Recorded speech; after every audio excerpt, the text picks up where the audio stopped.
Bueno, buenas tardes para todos. Quiero que me digan y me confirmen si me escuchan bien ahí. Sí, Sí, escuchamos muy bien. señora. Bueno, les doy la bienvenida a la charla que vamos a tener hoy con la doctora Eliana Bermúdez. Bueno, la doctora Eliana es una persona pues que tenemos que ha tenido una trayectoria muy larga dentro de la parte académica y dentro de las instituciones universitarias. Ella es psicóloga de la Universidad de La Sabana, licenciada en Ética y Desarrollo Humano de la Universidad del Bosque, máster en Psicología Clínica Infanto Juvenil del ISEP de Barcelona. Es en este momento también docente de la Institución Universitaria Autónoma de las Américas y de la Facultad de Medicina. Tiene una trayectoria muy larga. Le doy la bienvenida y las gracias de tener el placer, doctora, de estar con nosotros el día de hoy con esta charla tan importante en este momento y en esta situación que estamos pasando, que es pensamientos distorsionados que precipitan el estrés. Bienvenida, doctora Liana. Bueno, Sandra Milena, muchas gracias.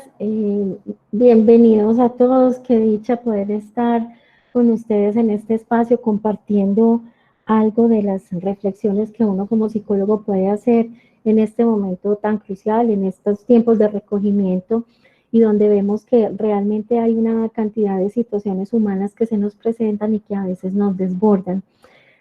Aplaudo pues esta iniciativa de la universidad que nos ha mantenido capacitándonos, que nos ha mantenido al lado de los profesionales invitados, conociendo muchos asuntos de este tipo de procesos que son tan nuevos para todos nosotros.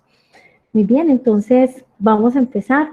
Quiero que en medio de este proceso, ojalá cada uno pueda tener la posibilidad de ir reflexionando, ir pensando si este tipo de situaciones se presentan en cada quien para que cuando lleguemos a la parte de las recomendaciones sea mucho más efectivo. Quisiera que me confirmaran si se está viendo la presentación. Sí, doctora, se ve muy bien. Sí, profe. Bueno, perfecto. Ay, qué dicha que tengo por ahí mis estudiantes. Bien, cuando nosotros tenemos esta categoría tan grande que es el estrés, uno puede cogerla por muchas aristas. Hay muchas formas de explicarlo, muchas formas de referir qué es lo que pasa detrás de una persona que está sobrecargada, que está estresada, que tiene de pronto unos comportamientos, unas actitudes, unas emociones que de pronto necesita uno explicarse desde muchas formas. Pero nosotros hoy vamos a darle una de esas aristas que es tratar de ver esa conexión entre la emoción y el pensamiento y que en últimas desemboca en unas formas de pensamiento que no son tan adaptativos. Empecemos entonces entendiendo un poco qué es esto de los pensamientos distorsionados. Primero que todo, contextualicemos un poco el asunto porque aquí hay un personaje de la psicología que fue y ha sido y será porque ya generó una huella de mortalidad muy grande desde el nacimiento de este enfoque terapéutico que él lanzó, que precisamente tiene que ver con la terapia cognitiva. Y él nos deja ver en su trabajo que hay muchas situaciones que definitivamente están conectadas con la forma como pensamos. Justo su teoría cognitiva nos ayuda a resolver muchos de los problemas psicológicos con efectividad. De hecho, es uno de los enfoques muy apetecidos porque tiene mucha agilidad en la posibilidad de resolver las situaciones. La gente de ahora necesita procesos ágiles, procesos que resuelvan pronto aquella cosa que le está de pronto desbordando para poder aplicarla de manera pues, pragmática, ¿cierto? Entonces, en ese sentido, Aaron Beck hizo un aporte muy grande. Él se desempeñó como catedrático de la Facultad de Psiquiatría en la Universidad de Pensilvania y es colega mío, es psicólogo. Bien, ¿qué nos decía él en medio de su proceso de generar la teoría? Pues definitivamente las situaciones que se nos presentan están ahí, planas, sin ningún cambio, pero somos nosotros los seres humanos los que de alguna manera, con nuestras formas de pensar, podemos generar unos momentos muy desadaptativos que en últimas va como en dos vías. Uno, hacernos daño, porque terminamos atropellando muchas de las creencias, de las formas de sentirnos, de registrar realmente lo que está sucediendo, y otro pues generará un impacto en las personas con las que nosotros estamos tratando, en cualquiera de los ámbitos que estemos, los afectivos, los laborales, en las conexiones que tenemos en cualquier habilidad social que podamos representar, con eso vamos hasta allá para poder mirar si esa realidad que estamos leyendo es de una forma sana o si estamos de alguna manera cometiendo un error desde el pensamiento para poderla abordar. Y en este sentido, pues nos podemos poner una serie de obstáculos. La interpretación que hacemos de la realidad termina empañándola cuando no es de una manera sana, y allí es donde tenemos la conexión con el estrés y con la ansiedad. Una realidad que interpretamos de manera errónea nos puede precipitar una serie de emociones que nos conducen a estar inquietos, a estar agitados, a estar tensos, como ahorita lo veremos. Entonces, también es importante que detrás de estos pensamientos distorsionados tratemos de dejar muy claro que no son conscientes. Nosotros tenemos unos pensamientos que se dan de manera automática, están allí con nosotros y en últimas no los podemos frenar tan fácilmente a menos que estemos allí claramente definiendo qué es lo que me está pasando, y es donde viene el proceso de la conciencia. ¿Sí? Decíamos que estos pensamientos que se van dando nos conducen a unas emociones. Detengámonos un momentico a pensar qué es esto de emoción, ¿cierto? Si yo descompongo la palabra, emoción viene de emotere, fuera, motere, movimiento. Quiere decir que nosotros bajo las emociones tenemos unas respuestas o unas formas de reacción a los acontecimientos que nos suceden, algunos muy externos y otros que tienen que ver realmente con lo que yo siento y con lo que yo estoy viviendo. Y ese tipo de procesos que vivimos nos predisponen a la acción, por eso se habla de movimiento. En este caso, cuando tenemos los pensamientos distorsionados, nosotros entonces nos podemos estar aproximando a vivir unas emociones negativas. Algunos teóricos no les gusta como ese término y más bien hablan de emociones disfuncionales. Cualquiera de los dos es avalado, pero depende pues de la teoría donde nos paremos. Una emoción negativa, ¿de qué nos habla? Es como ese resultado que nosotros tenemos de hacer una evaluación desfavorable respecto a la situación que se nos está presentando. Muchas de ellas nos generan una sensación muy desagradable, entonces citemos algunas, por ejemplo, la tristeza, la ira, la culpa, la vergüenza, la envidia, los celos, el disgusto, todas esas son categorías de las emociones negativas que si ustedes se ponen a pensar, ninguna de ellas es simpática, ninguna de ellas es agradable para nuestro gusto. Vamos entonces encadenando un poquito, entonces diríamos que estos pensamientos distorsionados que no corresponden a la realidad, a la lectura de la realidad tal y como debe ser, que además, aunque no nos demos cuenta, se dan con tanta facilidad, se presentan con tanta regularidad, pues también nos invitan a algo, y es a tener un especial cuidado cuando las emociones empiezan a llamarnos la atención y a mostrarnos que algo sí está sucediendo, que te estás sintiendo muy mal, que te estás experimentando una serie de situaciones muy incómodas y muy molestas, y que además se te está atascando un poco la vida en ciertos contextos. Empiezan a sentirse los obstáculos pues de una manera muy particular. Viene entonces la tarea, ¿qué voy a hacer para identificarlos? Entonces, primero que todo, hay que pensar que como estoy haciendo una lectura de la realidad un poco extraña y diferente, tengo que pararme en un criterio de objetividad. Este criterio de objetividad que me dice, ¿realmente tienes forma de verificar que eso que estás pensando es real, es creíble? ¿Tienes cómo darle de pronto un soporte, una evidencia? ¿Tienes alguien que de pronto te lo verifique y te lo confirme? Si no es así, el pensamiento ya podemos empezar a catalogarlo como un pensamiento erróneo o distorsionado. Aquí volvemos al punto. Si ese pensamiento te está generando emociones, por favor evalúa si esa emoción es desagradable, te está atascando, te está generando problemas, te está permitiendo solucionar o llegar a tus objetivos o por el contrario, pues te tiene tranquilo. Si es la primera parte del atasco, de estar un poco incómodo con el asunto, valora qué tanto. Y allí entonces podemos registrar la intensidad. Luego pasa a pensar, ¿qué tan útil es esto? O sea, ¿para qué me sirve? ¿Me está ayudando a avanzar o me está deteniendo? Y una muy delicada, que tal vez es la pista más especial, es qué está pasando con tu lenguaje, de qué manera estás hablando, cómo te estás refiriendo, con qué palabras estás de alguna manera comunicando que te está determinando la forma como el pensamiento se presenta. Recuerden que nosotros todo el tiempo estamos procesando información, estamos recibiendo por nuestros sentidos una cantidad de datos que allí procesamos en nuestro mundo superior, en nuestra psique superior, y en ese sentido se hace evidente es a través del lenguaje. Ahí es donde yo sé exactamente qué se revela a través de todo lo que está pasando dentro de mí, y especialmente en las formas de pensamiento. Entonces se instala un paradigma que de alguna manera hemos nombrado algunos elementos, entonces vamos a integrarlo un poco.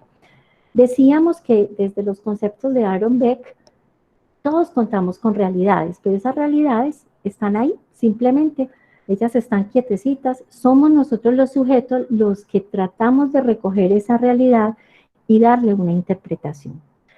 Esa interpretación, si es sana, si es tranquila, pues las emociones, o si son muy próximas a la realidad tal cual ha sucedido, es decir, hemos sido objetivos con la realidad, las emociones que se dan, pues van en esa misma línea. Son emociones agradables, son emociones que incluso hacen sentir a la persona segura, en confort, en bienestar. Y por supuesto los comportamientos van a ser tranquilos. Pasa muy diferente cuando la realidad que tenemos, que será la misma incluso, la interpretamos de una manera muy diversa, muy diferente. Esa interpretación es muy propia, muy individual, pero es errónea, está lejana de lo que realmente sucedió. Entonces ahí vienen unas emociones que ahorita llamábamos como disfuncionales o negativas, y estas nos disparan inmediatamente unas formas de comportamiento no tan adaptativos, que por allá en su silencio mudo el sujeto de pronto puede decir, la embarré, qué pesar como hablé de duro, qué pesar como me comuniqué, no es justo la forma como manejé la situación, porque soy yo tan obstinado, porque no logro romper un poco y ser flexible, y se da como esos golpes de pecho. Pero ya el comportamiento se ha dado. Voy a poner un ejemplo. Dos amigas se citan a tomar el algo una tarde. Hacen el plan y dicen, bueno, nos vamos a ver en tal cafecito, allá nos comemos una tortica, remojamos esa tortica con un cafecito bien rico, a las 4 nos vemos.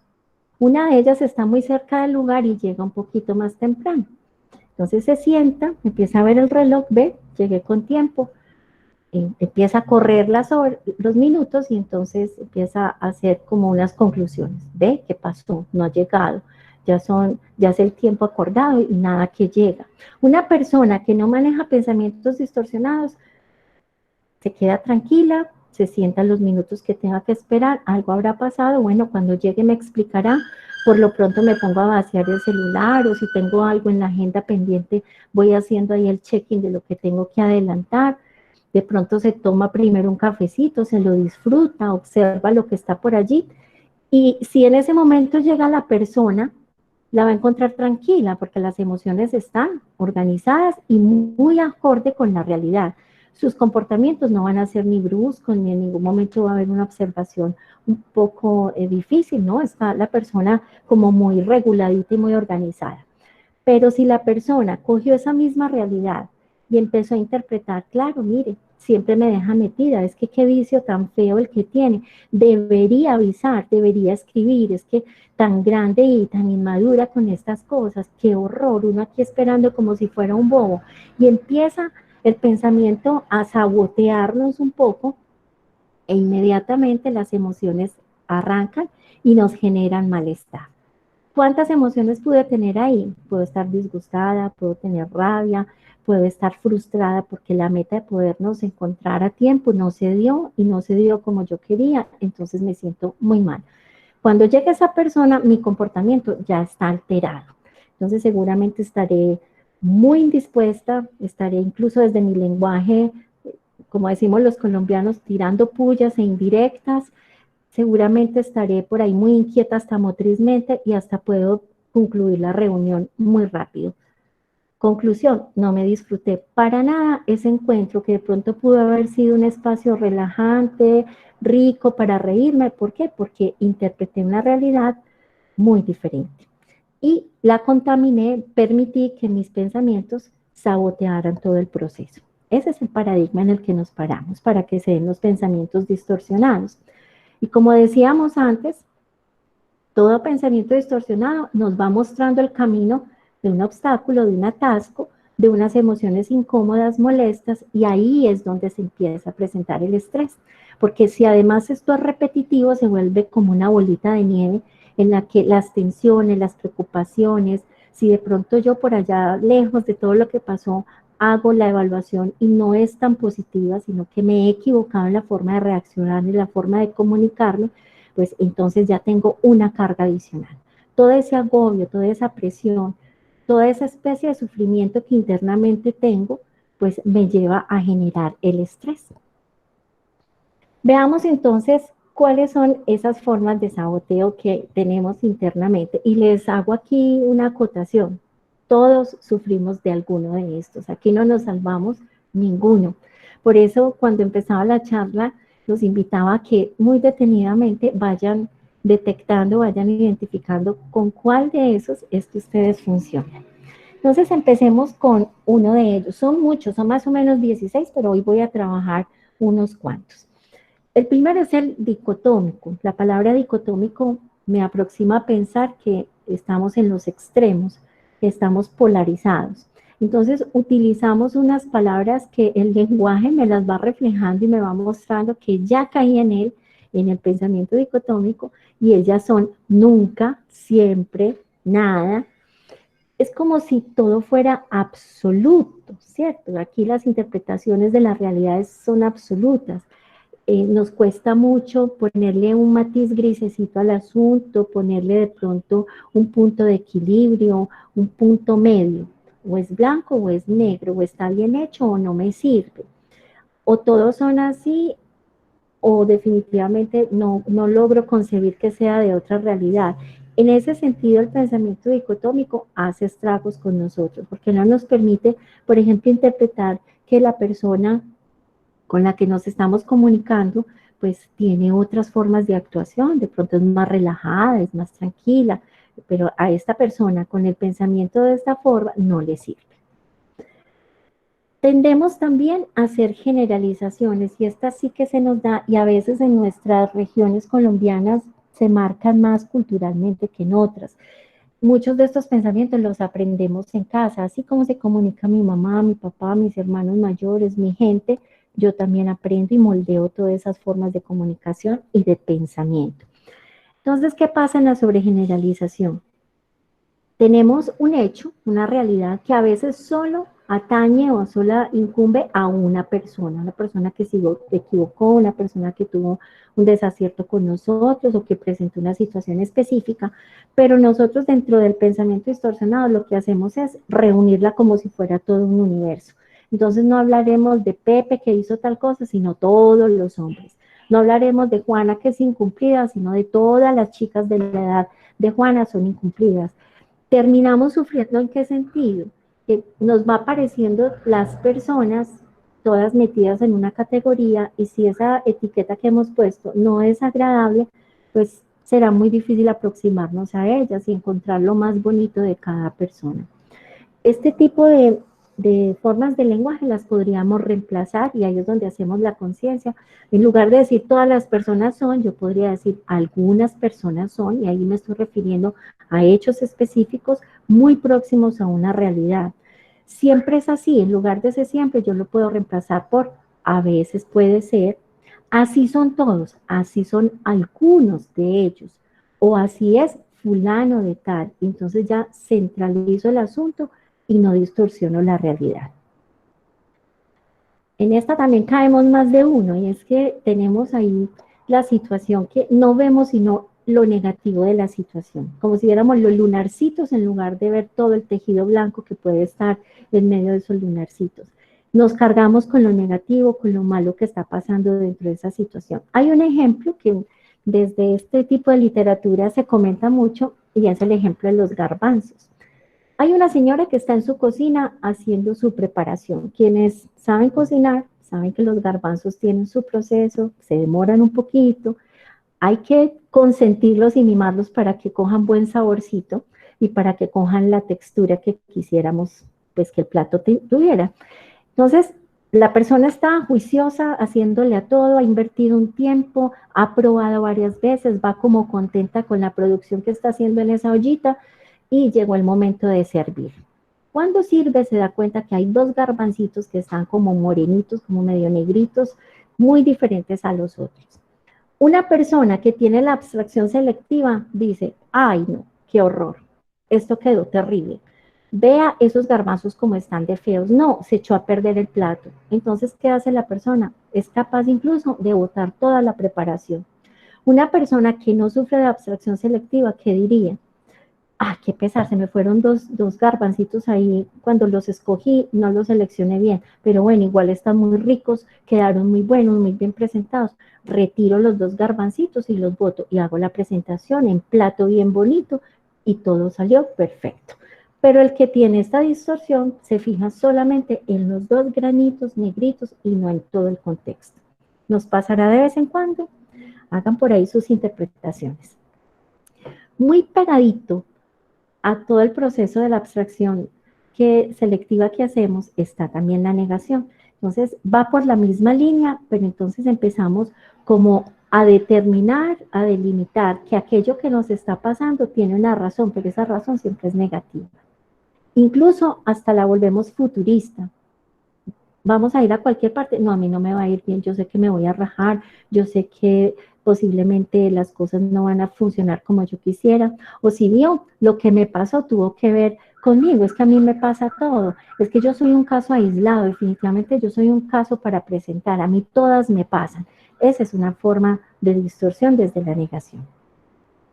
Y tenemos la interferencia arbitraria, en esta también caemos mucho, incluso ahora hay muchos textos que hablan y filosofías orientales que manejan mucho cómo derrumbar todo este proceso. En la terapia cognitiva se llama interferencia arbitraria, pero es el mundo de las suposiciones. Entonces, ¿qué sucede detrás de esto? Primero que todo, el sujeto le da mucho susto preguntar, mucho susto ponerse como en duda, exponerse ante el otro que de pronto no entendió, que de pronto le quedó la situación como un poco ambigua, y en lugar de ir, preguntar, corroborar, confrontar las situaciones, lo que hace la persona es de una vez hacer una lectura, suponer que las cosas pasan, tratar de pensar que esto que yo estoy procesando aquí es lo real y es lo verdadero y con esa verdad me quedo. Lastimosamente, como esto es una distorsión y no corresponde a la realidad, viene una cantidad de consecuencias. Por ejemplo, un drama humano terrible porque usted lo que pensó no tiene nada que ver con lo que está sucediendo y de pronto lastimó a alguien. De pronto eso que usted arrojó en su lenguaje le chocó a una persona. Posiblemente tuvo usted allí mucha tristeza porque cómo fue posible que a mí se me ocurriera todo este tipo de cosas y no eran verdad. Pero el juego, el sabotaje, lo hizo usted allá muy inconscientemente, muy automáticamente desde el proceso de pensamiento. Y también nos creemos adivinos. Nos tomamos el atrevimiento de pensar que nosotros los seres humanos somos capaces de mirar qué está pensando el otro, aunque no me diga nada, que si miró de una manera o hizo tal cosa, entonces la definición de ese comportamiento es esta y no otra, y entonces hacemos lectura de pensamiento. Ahí sí que nos equivocamos. Si usted tiene de pronto como esa pequeña intuición, confróntela, ¿cierto? Vaya y dígale, estás enojado, tenés miedo, te chocó lo que te dije, y la persona ya en su realidad me dirá, no, no, mira, lo que pasa es que tengo mucho dolor de cabeza, o la verdad estoy muy cansado, tengo el ceño muy fruncido, ¿cierto? No, la verdad ya me quiero retirar. Entonces, antes de adivinar y antes de hacer, incluso, porque estaba muy pegadita de toda la interferencia, Antes de hacer esas suposiciones, más bien confronto y me ahorro una cantidad de situaciones que no son adaptativas. Pasemos entonces, y esta nos cae mucho a los que somos muy perfeccionistas, porque siempre estamos con el lente puesto tratando de ver qué es lo que se debe hacer y las cosas tienen que ser como yo las miro y como yo pienso que son buenas y como pienso que deberían hacerse. Entonces, este punto de referencia que parte de mí se vuelve una exigencia y se la traslado al resto de las personas. En el lenguaje se nota cuando hablamos mucho, es que debió haber hecho esto, debería pensar que, debería hacer que, tendría que haber manejado las cosas de tal manera, pero en últimas todos los universos somos diferentes, ¿cierto? Cada sujeto es muy diferente y cada persona tiene una forma muy especial de pararse en la realidad. Entonces, si para usted esta es la forma y a usted le funciona y es perfecto, pues le va a tocar aprender cómo es que el otro se para en la realidad y la resuelve de una manera muy diferente a la suya. Y en ese sentido, no hay deberías, cada quien hace lo que tiene que hacer. Esto nos pasa mucho. Yo siento que este es uno de los que nos toca combatir con más frecuencia y hay que hacerlo más consciente y a veces pues nos cuesta un poquito. De pronto ustedes se han topado en la vida con algunas personas que antes de que pase la situación ya están pensando que algo fuerte va a pasar, que algo malo va a pasar. En Colombia decimos, ay, ya me echó la sal. Y hasta tememos que pasen las cosas creyendo y comprando esa creencia porque la persona que nos la manejó de pronto es creíble para nosotros, pero esta persona tiene el pensamiento distorsionado porque tiene una forma muy catastrófica de ver las situaciones. Así se llama, catastrofismo o situación catastrófica. Entonces, en ese sentido, anticipamos antes de que suceda cualquier cosa que va a ir mal, que va a pasar un accidente, que van a generarse una serie de situaciones muy complicadas, pero si uno pregunta, tú tienes evidencia de que eso va a pasar. ¿Alguien te puede confirmar que eso sí es lo que va a suceder? Pues seguramente no. Muy complicado tener que predecir hacia el futuro una catástrofe. En esta de la personalización, el pensamiento también nos pone en aprietos. Resulta que los humanos podemos tener dos formas de manejarnos. Una, sentir que todo lo que está sucediendo tiene que ver conmigo, que aquello malo que pasó tiene que ver conmigo y hasta yo soy el culpable. Entonces me cargo de una cantidad de emociones muy fuertes, muy incómodas. Una de las emociones más, digamos, difíciles de manejar es la culpa, porque nos mueve muchas cosas internamente. Pero a veces sucede que yo no encuentro la culpa dentro de mí y soy muy vivo y se la asigno al otro. Entonces, sí o sí, tengo que encontrar un culpable, una persona en quien representar la consecuencia y la causa de todo lo que ha sucedido. Y esa es la personalización. Cuando nos pasan asuntos positivos, logros, aciertos, situaciones que de pronto hasta nos llevan a sentir mucha alegría, mucha tranquilidad, mucha comodidad, como ese orgullo por nosotros mismos, pues lo real y común que debería pasar es que pues usted diga que bien, este esfuerzo valió la pena, yo soy muy guapito, yo tengo mucho potencial, vea que sí pude, yo tenía un poquito de susto, pero lo logré, qué maravilla, voy para adelante, lo voy logrando, que avance el que tuve, eso sería lo más bonito que sucediera. Y en una persona que tiene un pensamiento sano, donde lo positivo es real. Pero la persona que maneja el pensamiento distorsionado lo que hace es, reconoce que pasó algo positivo, sí, pero empieza a hacer toda una transformación. Interpreta, por ejemplo, que eso que sucedió es un golpe de astucia, es un golpe de suerte, fue de chiripa, eh, posiblemente fue hasta al azar, no me correspondía, pero me tocó. Entonces, en ningún momento asume que es un logro personal, que es un acierto desde todo de todo su potencial, sino que se va poniendo en esta forma de sabotaje. Y si le pasa algo negativo y de pronto empieza a relacionarlo con todo lo que ha pasado, con todo lo que vive en su experiencia, Entonces, de una vez conecta y en lugar de decir, bueno, pero lo otro fue muy bueno, se queda pensando, ¿sí bien? Ahí me pasó, yo me lo tengo merecido, es que yo parece que hubiera nacido estrellado, a mí me caen todas las cosas malas y ¿cuál reconocimiento? No, eso a mí me están echando flores, esos elogios no son reales. Entonces, cualquier cosita positiva que se pueda visualizar, la descalifica y la quita del paso. Cuando nosotros tenemos el pensamiento de tener la razón, yo creo que ahí cabemos todos. Todos estamos allí, los que somos papás, los que somos profes, los que tenemos de pronto cierta jerarquía sobre algunos colaboradores en el trabajo, en las relaciones humanas. Muchas veces cuando las personas son muy flexibles en sus formas de idear las cosas, pues con más razón pueden llegar a este pensamiento distorsionado. Entonces, ¿qué sucede? Primero que todo, la persona en la realidad que está, lo único que cree es que ella sabe lo que hay que hacer. Que es el contenido de sus apreciaciones y de sus percepciones son las que son válidas. Las acciones que de pronto quiera determinar para solucionar un proceso, eso es lo que hay que hacer. Entonces, en este sentido, la persona se nos cierra, se nos pone a la defensiva y en ningún momento se va a disponer a captar que de pronto el otro tiene una opinión muy interesante, de pronto hasta opuesta, pero vale la pena revisarla.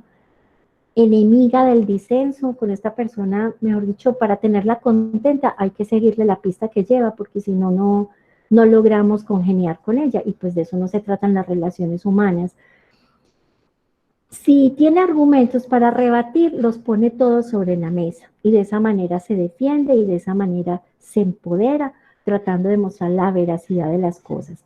Pero si en algún momento se siente desprovista de argumentos, lo que va a hacer es algo muy especial, pero también muy doloroso en las relaciones humanas, y es invisibilizar al otro o simplemente ignorarlo.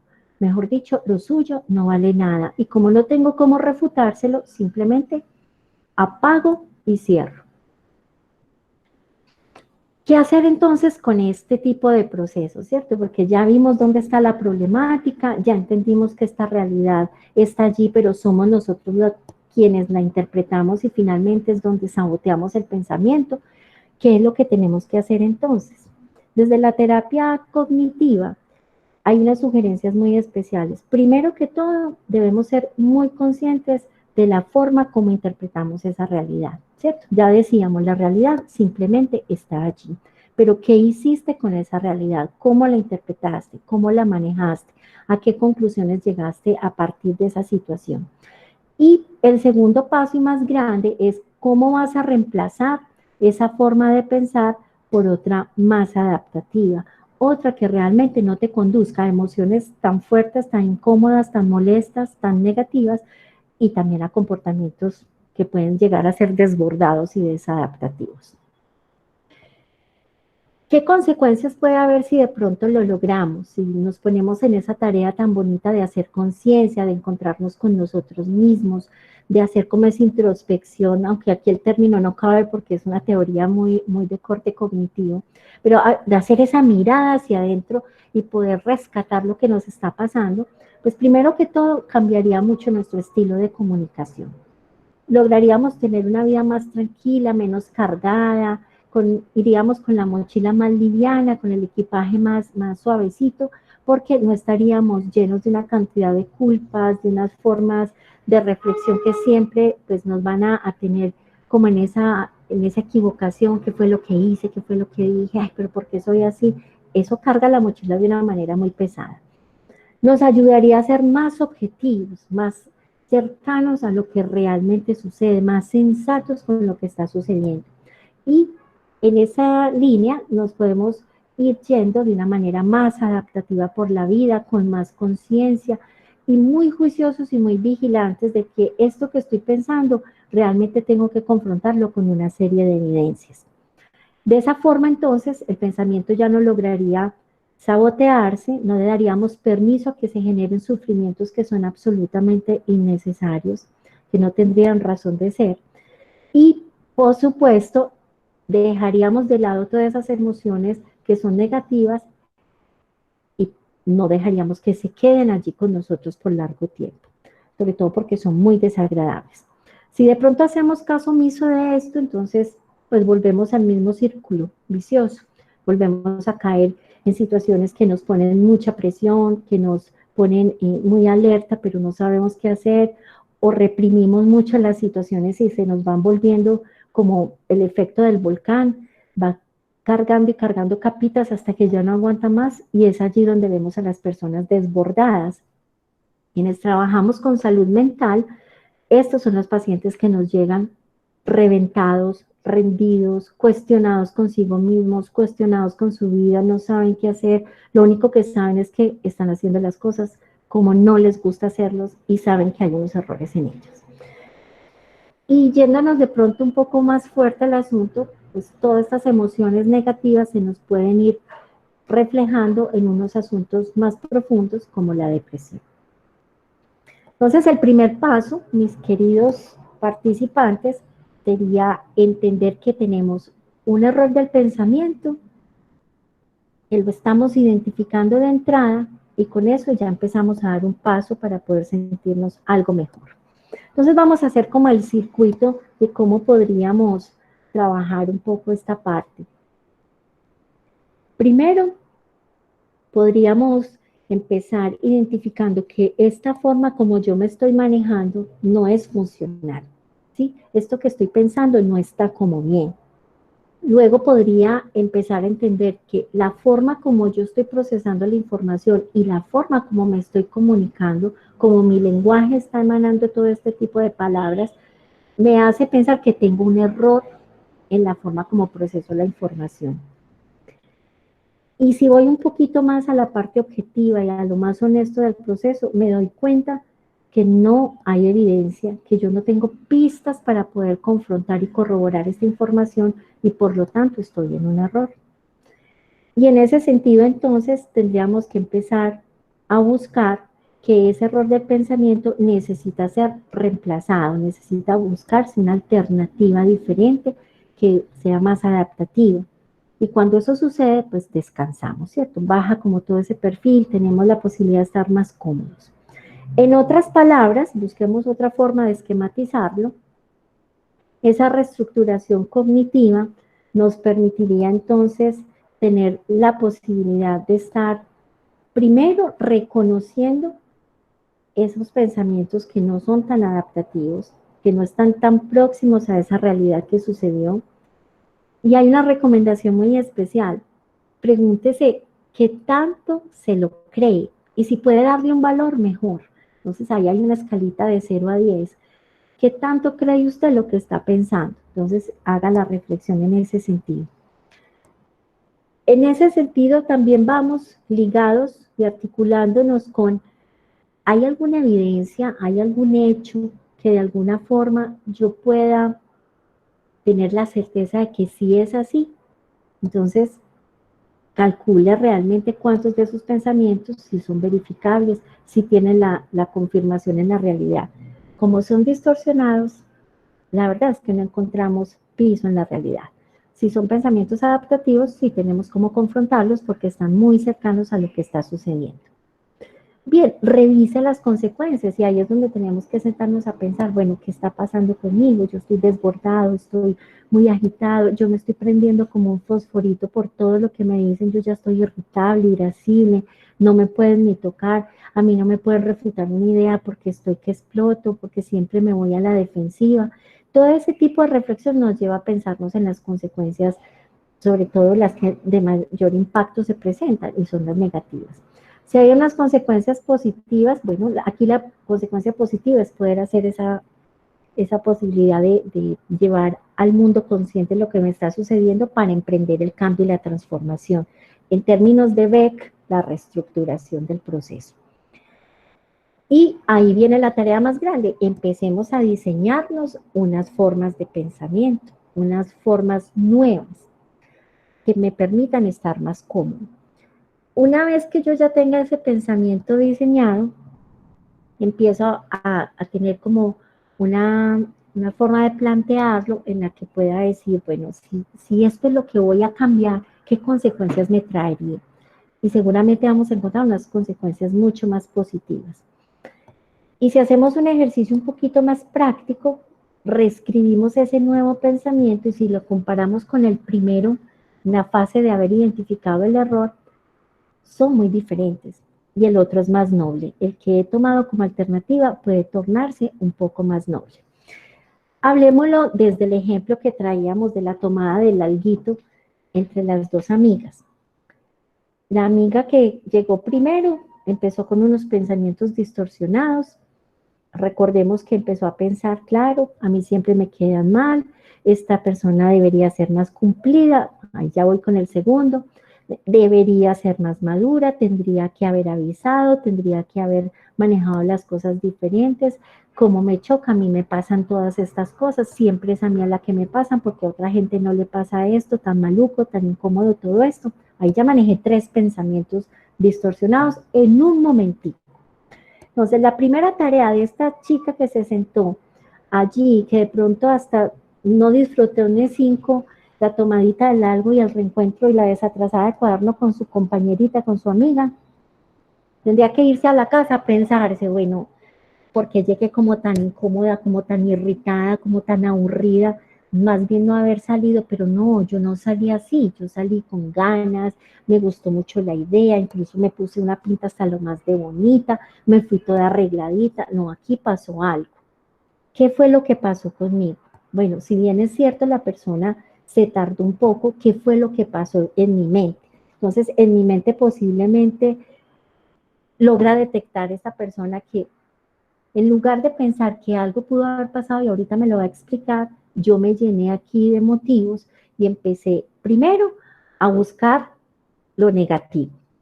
Otros a buscar que hay unos debería que no me corresponden, porque ese es mi esquema. La otra persona con alguna razón vendrá para poder explicar la situación. Ella mostrará la realidad desde su perspectiva. Entonces corto los debería. ¿Qué tengo que hacer entonces? Bueno, pues ¿qué tanto me creo yo todo eso? Bueno, inicialmente, como me molesté tanto, yo le pondría un 8. Todo esto pensé que me estaba pasando a mí, que realmente esa persona le falta madurez para organizar sus compromisos, y en el momento pensé que era lo real. Pongámosle un 8.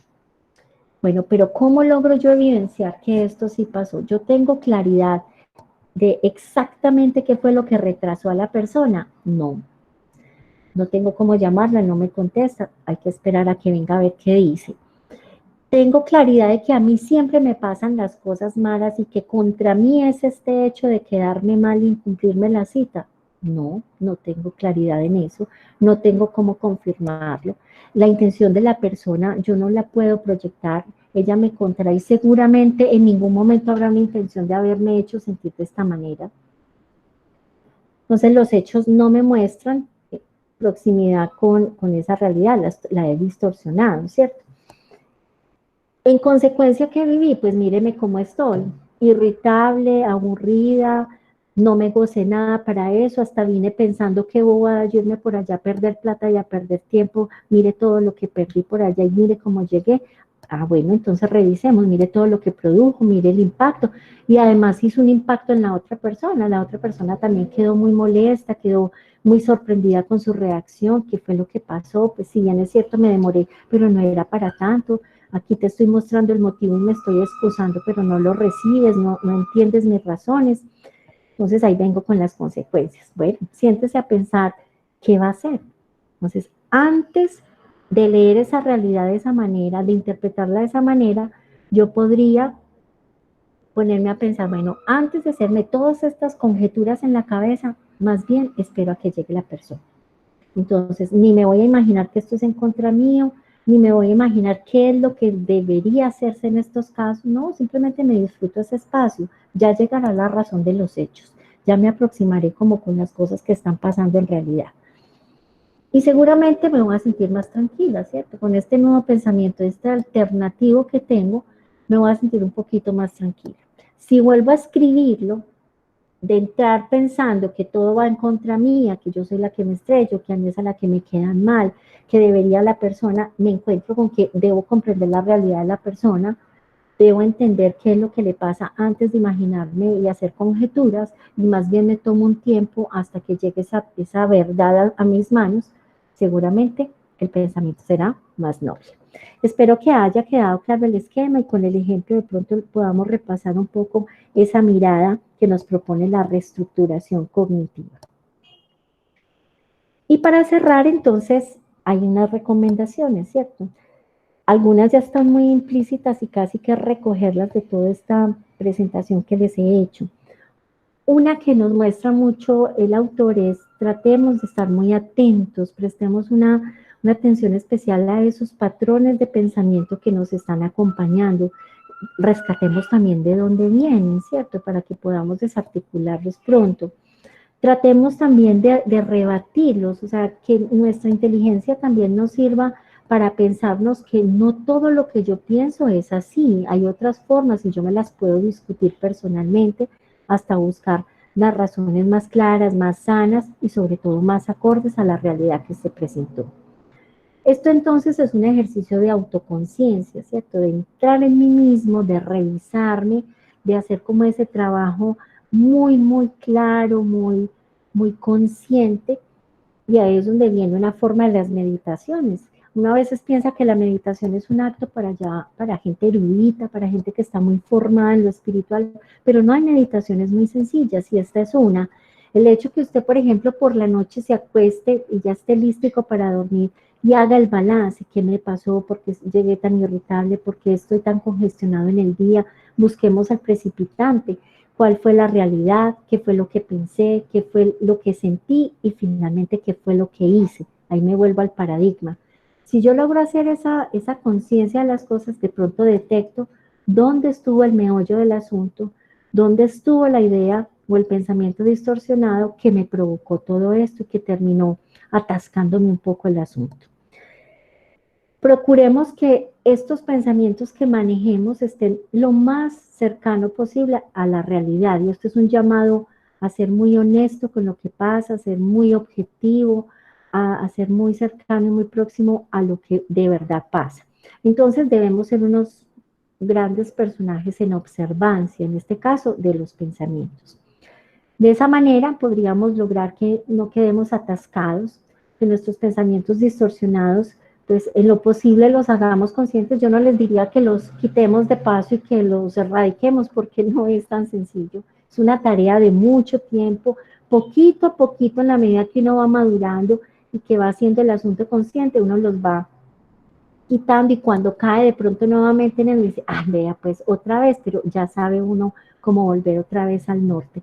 Entonces, procurar hacer esa parte como de conciencia y el trabajo personal. Miren que hasta el momento, si yo logro tener el esquema claro, es posible que yo mismo lo pueda hacer. Sin embargo, a veces cuando ya estamos muy desbordados y cuando nos ganó la tensión, nos ganó de pronto todo este proceso emocional tan fuerte, tan negativo, y si de pronto además por los laditos mi autoestima está bajita o me han llegado más cosas y realmente ya no soy capaz, pues qué rico hacernos un regalo maravilloso que a todos nos cae muy bien, y es un aporte desde unas sesiones psicológicas, en este caso con un profesional en psicología clínica que ojalá tenga el enfoque cognitivo-conductual, que nos va a ser un regalo muy especial, y sobre todo desde la disposición que llevamos y la apertura al cambio, y es entrenarnos para poder ir organizando todos estos pensamientos, generar más funcionalidad y por supuesto descansar de estas emociones que se nos vuelven tan pesadas y que finalmente nos llevan a unos comportamientos pues que para nosotros no son deseables. Y si la gente nos ve de afuera, pues mucho menos, ¿cierto? Nos van a ver muy desbordados, muy difíciles. Esta es una época que pasan muchas de estas cosas. Ayer nomás tenía yo el comentario de alguien que me decía: yo me voy a reventar. Le decía yo: bueno, miremos qué significa eso para ti.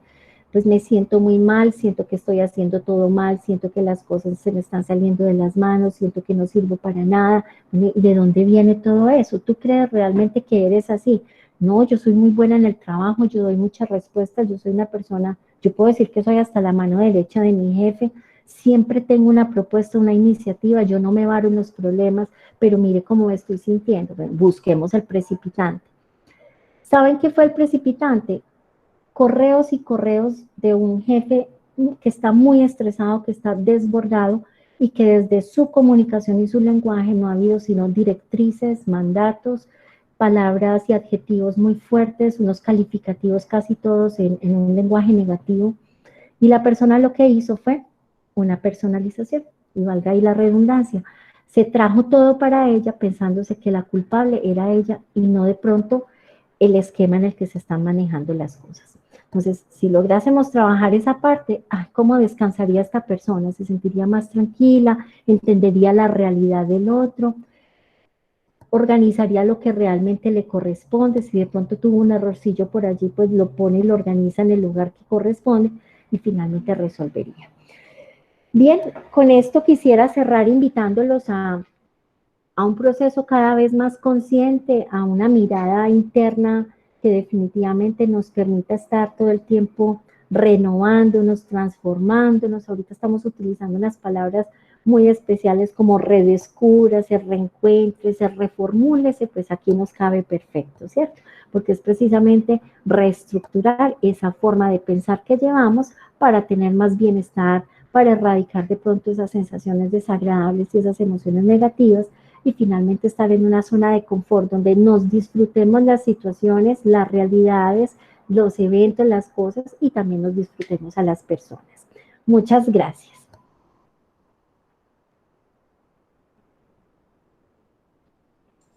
Doctora, muchas gracias a usted. No sé si de pronto, Doc, usted vio unas dos preguntitas que hay aquí de Juliana y de Marta Lucía.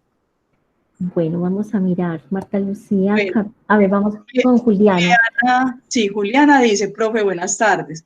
En cuanto a la procrastinación y el continuo pensamiento de excusas y de ideas que buscan justificarla, ¿cómo se podría empezar a cambiar eso? Bueno, esa es una muy buena pregunta, Juliana, y allí ya tenemos un dato. Esa es otra de las distorsiones que tenemos, que son las autojustificaciones. Si uno se pone a pensar qué es una autojustificación, es simplemente un procesamiento que llevamos desde nuestro pensamiento para generar un argumento muy lógico, muy coherente, muy creíble, que me permita excusarme frente a una situación que se torna embarazosa para mí y pueda salir pues un poquito librado del asunto que me genera tanta ansiedad, tanto temor y de pronto hasta pánico si la situación de pronto es un poco compleja o delicada. Lo primero que tenemos que hacer, jugando un poco con este asunto de la reestructuración, es detectarlo, que se me está yendo la vida o se me están yendo los eventos de mi existencia en este presente a punta de excusas, que estoy dejando de cumplir con una serie de cosas, pero en lugar de enfrentarlas y confrontarme y empezar a entender qué es lo que está pasando, estoy generando una serie de argumentos para poder salir. Es que yo le imprimo ahí. ¿Alguien está hablando? Una hoja me va a enseñar más que todo. Sandrita, gracias. Eso. Bien, Julián, entonces ahí la idea es primero hacer conciencia de que estoy generando todas esas excusas que me están de alguna manera librando de las circunstancias, pero estoy perdiendo credibilidad y no solamente ante los demás, sino ante mí mismo. Entonces, ¿cómo hago la modificación? Ya sé qué me está pasando, ya sé cómo lo estoy manejando desde mi lenguaje, ahora sí, ¿cómo voy a confrontar y a enfrentar sobre todo ese momento embarazoso? ¿Cuál será de pronto la forma en la que yo pueda organizarme de tal suerte que pueda cumplir con lo que debo hacer? Y si en el caso de pronto menos afortunado no lo logro hacer, ¿cómo me voy a dirigir a la otra persona a decirle desde mi honestidad, desde mi humildad y mi sinceridad que no lo logré hacer, que me he equivocado, que no lo comprendí, que tengo dudas, que necesito ser orientado y de pronto una oportunidad para emprender la tarea? Pero primero que todo es reconocer que esto sí está pasando dentro de mí y que está generando unos impactos. Bueno, si quieres, Sandra, seguimos con lo que decía Marta Lucía.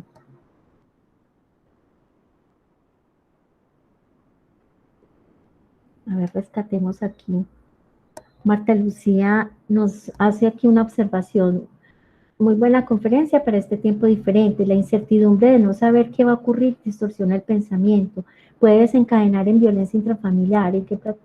Bien, claro, por ejemplo, estas distorsiones del pensamiento que más aplican a precipitar de alguna manera situaciones de violencia son las visiones catastróficas, porque estamos cargados de unas formas de anticipar la realidad que no son adaptativas, que nos pueden generar mucho estrés, nos pueden desbordar en muchas de nuestras emociones y terminamos haciendo este desplazamiento hacia los blancos perfectos, los hijos, las mascoticas, las personas que amamos. Bien, ¿quién más tiene por ahí una pregunta?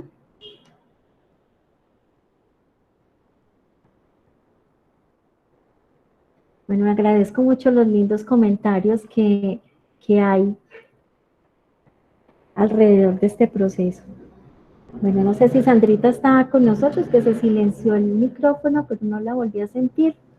Doctora, no, muchas gracias y pedirle a los asistentes que si son tan amables de pronto que nos ayuden con el diligenciamiento de la encuesta y la evaluación que estamos haciendo de los eventos. Ahí les envié el link. Sandrita, gracias. Mira que tengo aquí una pregunta muy interesante. Lisbeth Giraldo dice, ¿qué sugiere para el manejo con los adultos mayores? Esa pregunta es muy buena. Porque con el adulto mayor sucede que este tipo de procesos están muy arraigados. Unos más que otros, depende del tipo de pensamiento distorsionado. Si yo, por ejemplo, tuviera en casa un adulto mayor que tenga esta condición, primero que todo le haría ver la situación, pero trataría de que hubiera un mediador, y este mediador podría ser el terapeuta. ¿Sí? De tal suerte que la persona pueda ir libremente a hablar, sin de pronto ser criticada, sin de pronto exponerse, porque es un ser adulto que de pronto desde su madurez y su experiencia, pues crea que ya todo lo tiene organizadito, lo tiene listo, que antes es un ejemplo para los otros. Eso lo limitaría mucho a hablar directamente en familia. Buscaríamos un mediador donde pueda ser libre, donde en la consulta puede hablarse de una manera tranquila sobre lo que piensa, sobre el dolor que a veces le ha generado hablar de cierta forma, porque de todas maneras el adulto mayor es muy reflexivo, es muy sabio, hace mucha retrospectiva sobre los asuntos que va viviendo, sobre la mirada que tiene de todo lo que pasa con él y lo que pasa con los suyos. Entonces yo sí sugeriría más bien un apoyo externo para la persona, donde pueda estar tranquilita y hablar de todo con libertad, y de esa manera poder ayudarle.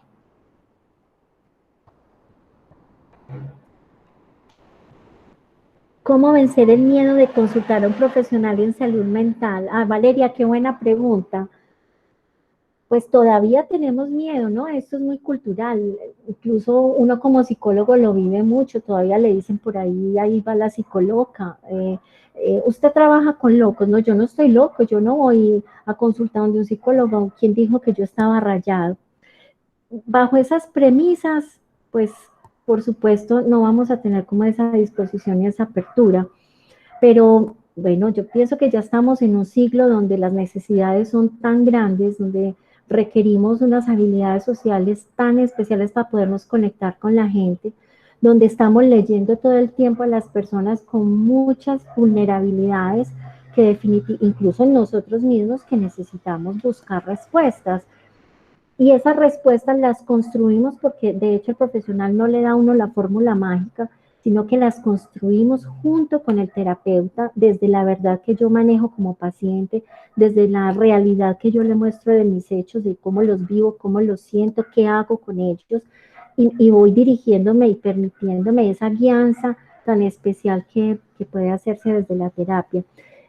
Lo primero que hay que pensar es que es un regalo que te haces, es un regalo que todos necesitamos, realmente todos tenemos muchas dificultades, incluso nosotros los mismos psicólogos, parte de nuestra responsabilidad para trabajar en clínica es tener yo le digo, nuestro mantenimiento, ¿cierto? De vez en cuando estar con nuestro terapeuta que nos permita aliviar muchas cargas, que nos permita explicarnos muchas cosas, por responsabilidad incluso estar bien calibraditos para poder atender a la persona de una manera clara, nítida, transparente y no permeado por todo el dolor que puedo estar sintiendo o mis realidades personales.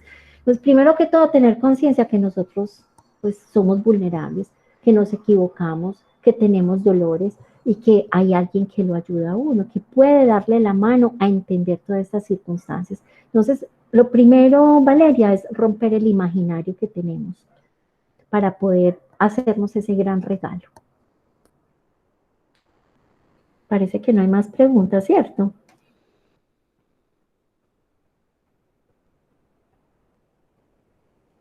Doctora, no, yo creo que ya, pues hasta acá, no sé si de pronto Valeria aborda ese, buenas tardes, profe, ¿cómo vencer el miedo de consultar a un profesional en salud mental?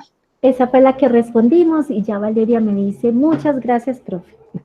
Ah, bueno, Ya quedó entonces listo. ahí en adelante ya, no sé si de pronto alguien más tenga alguna otra pregunta. Aquí estamos atentos. Buenas tardes, doctora Eliana. Buenas tardes. Sí tengo una pregunta con respecto a lo del enclaustramiento. Hay un tema que se ha hecho evidente hasta en el contexto universitario y en el de las familias, del común. Es las personas que están enfermitas, entre comillas, de algún tipo de adicción. Adicción a sustancias psicoactivas, al juego, a la bebida, a veces también a situaciones en la calle que les producen adicción. Y esto genera unos temas dificilísimos dentro de los hogares y la convivencia.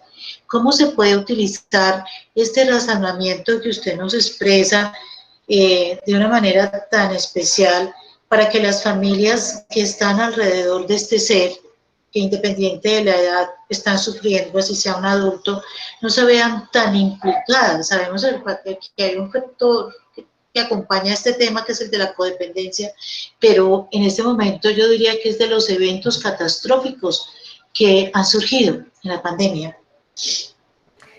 Sí, ahí por la voz es la doctora María Alice, sí, ya la reconozco la lengua, Sí, doctora. con los ojos cerrados. Bueno, esta es colega mía, qué maravilla que estés acompañándonos. Pues María, ese es un tema que tiene variables mil, ¿cierto?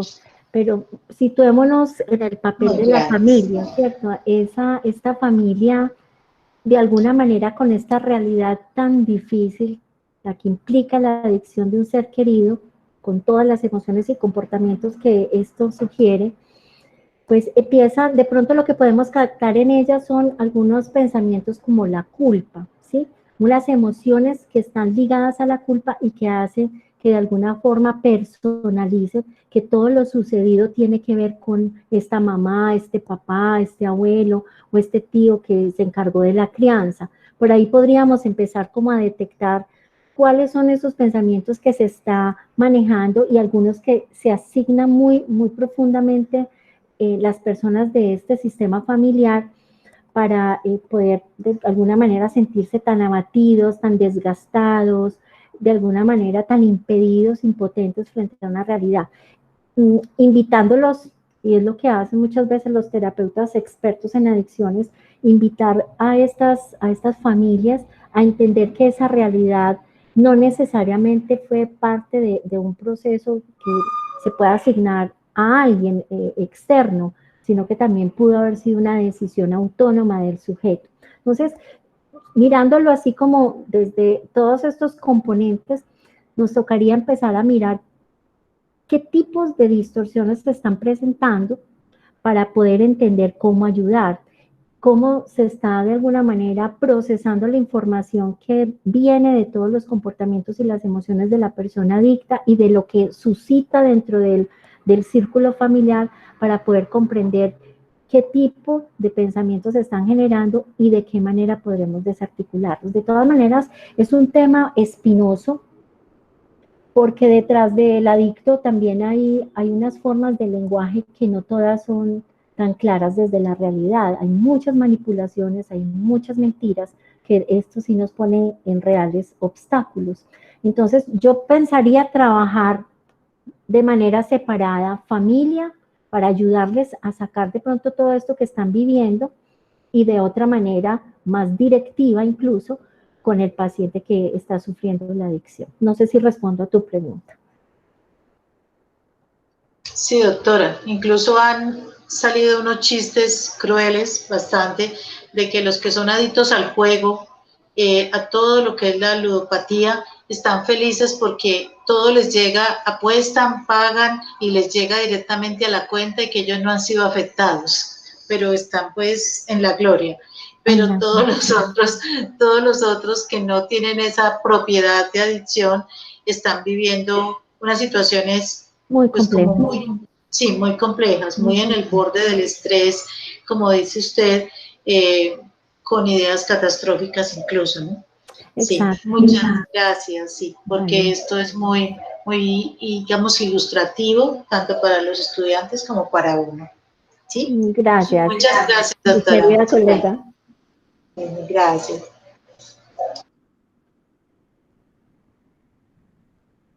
Karen nos dice algo. ¿Por qué en este sentido recomiendo una terapia con enfoque cognitivo-conductual a diferencia de los otros? Ah, Karen, qué buena esa precisión, porque justo lo que se está trabajando es la modificación de la conducta, pero partiendo de los pensamientos. Y como veíamos ahí en el paradigma, los pensamientos suscitan emociones y suscitan comportamientos. Entonces, lo que se hace es modificar todo este proceso, y el enfoque terapéutico que está realmente experto en esa tarea es el cognitivo-conductual.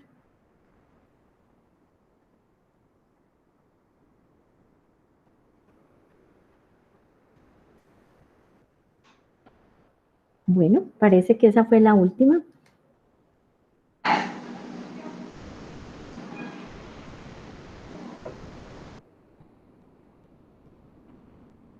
Sandra Milena, parece que no hay más preguntas.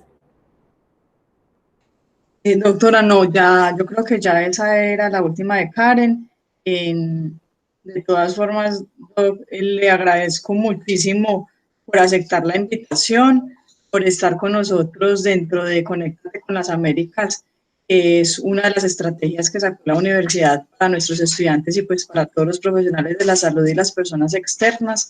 De pronto más adelante estaremos otra vez invitándola a otra de las charlas que realmente son muy importantes para todos. Le agradezco muchísimo por su disposición. Muchas gracias a ti por la invitación, y a todos ustedes participantes, muchísimas gracias por estar aquí atentos, por sacar este espaciecito, porque han hecho una inversión, encontrarse con ustedes mismos. Muchas gracias, y por favor les recuerdo hacer porfa, la encuesta. Muy amable a todos. Bueno, que pasen una linda tarde entonces.